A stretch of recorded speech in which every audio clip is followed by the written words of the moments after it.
Okay, so in this video lesson, we're going to be talking about diffraction. So I have a little PhET simulator here just to kind of give you a little introduction to it.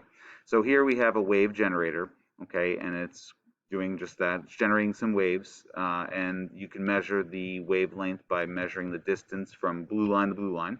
And it's going to encounter this opening, okay, and we're going to be able to see the wave on the other side. Now, what I'm going to actually do here is I'm going to change this distance. So first of all, you'll notice that the wave is kind of passing through as you would expect, straight through. But I want you to pay attention to the sides. Okay, you should see that that blue, I mean, yes, it's faded, okay, because the amplitude does decrease as it goes around, but the fact that the wave is actually bobbing up and down on this side says something about what is happening here. Okay, and as I change that slit width and make it smaller, so this distance is approximately the wavelength. Okay, so if I measure from blue to blue, if I pause that for a little bit here, if I measure that distance from blue to blue, actually maybe it's a little bit smaller, but what we can actually see here is that the wave has these circular arcs, okay?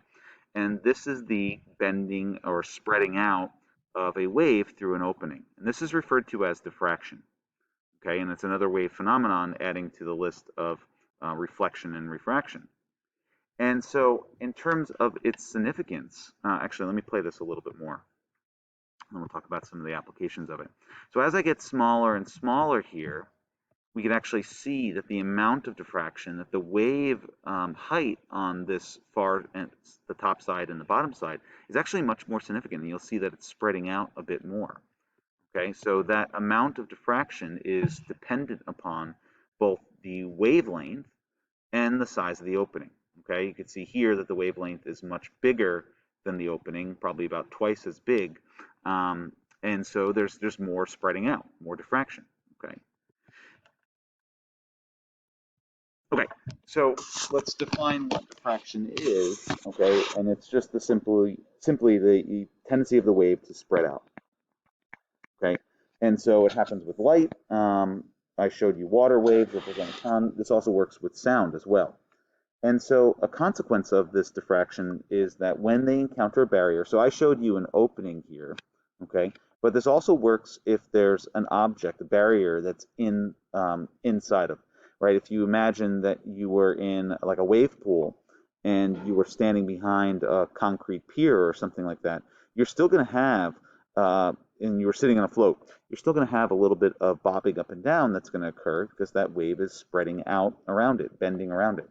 So as a consequence, when the source of the waves encounter the barrier, they will bend around it.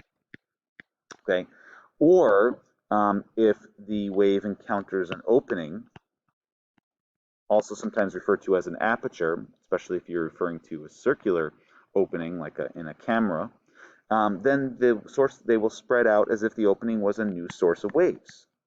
Okay, so it almost looks like this side on over here, it almost looks like it's half of just if I was bobbing up and down or dropping a pebble at a regular interval inside of a pond. And so in either case, the amount of spreading depends on both the size of the wavelength, okay? Okay. This is actually opening. So opening, I'll do it like this. Opening, barrier. Okay, and so if that wavelength is much, much smaller, so if you've never seen this double less than sign, it just means much, much smaller, then the amount of diffraction is minimal. Okay, and so there's not a lot, and you can actually see that here. So this wavelength is significantly smaller than the size of the opening, so we get a little bending on the side, okay, but not all that significant. If the wavelength is approximately, it's on the same order of magnitude as the barrier opening, then there's some moderate diffraction. Actually, this would be kind of classified as a moderate diffraction. And then if the wavelength is much, much larger, then the amount of diffraction becomes significant.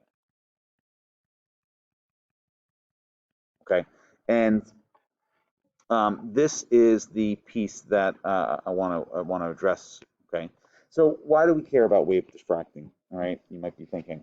Well, so in one way, it's a very precise way of determining the wavelength of light.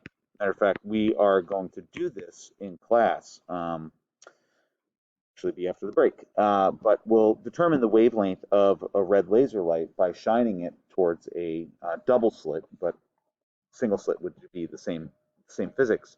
And it also explains why we can hear around a corner, but we can't see.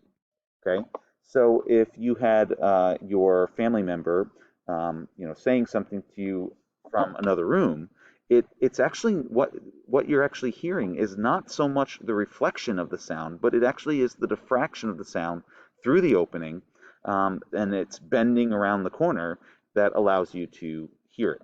And why we can't see, well, visible light has um, a very small wavelength compared to the around the corner of your house. So the amount of diffraction is minimal. Matter of fact, if you're talking about light and a doorway, it's basically negligible. And it also explains resolution issues. Okay, so an optical microscope, we can never see the atom. Right? The atomic scale is much smaller than the wavelengths of visible light.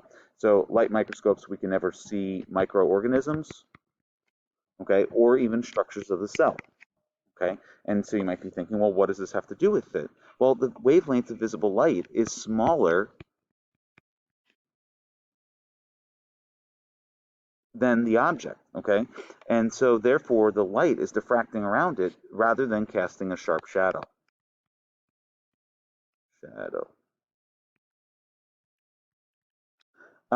And so the solution to this, and what we've seen, and you probably have heard of these before, but is to utilize the wave properties of electrons. And I'll talk more about um, the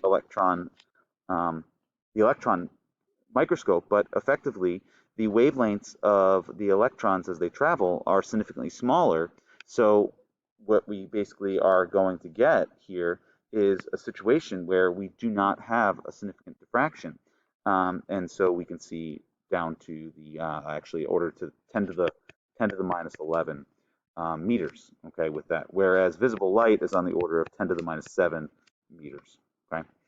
So that's just a quick introduction to diffraction. We'll talk some more about some more applications of it, even as so much as your eye. If you've ever have looked at headlights coming from down the road, it may look like it's just one light source until you get much closer, and then you can actually resolve the fact that there are two light sources. And likewise, looking at a star in the sky, the fact that you can't see the edges of the star has to do with the fact that your eye is your your retina is effectively an opening, okay, that's allowing the light through, and that is going to cause some diffraction for very distant objects. Okay, all right, that's all for now. I shall see you guys tomorrow, and have a good rest of your day. Bye bye.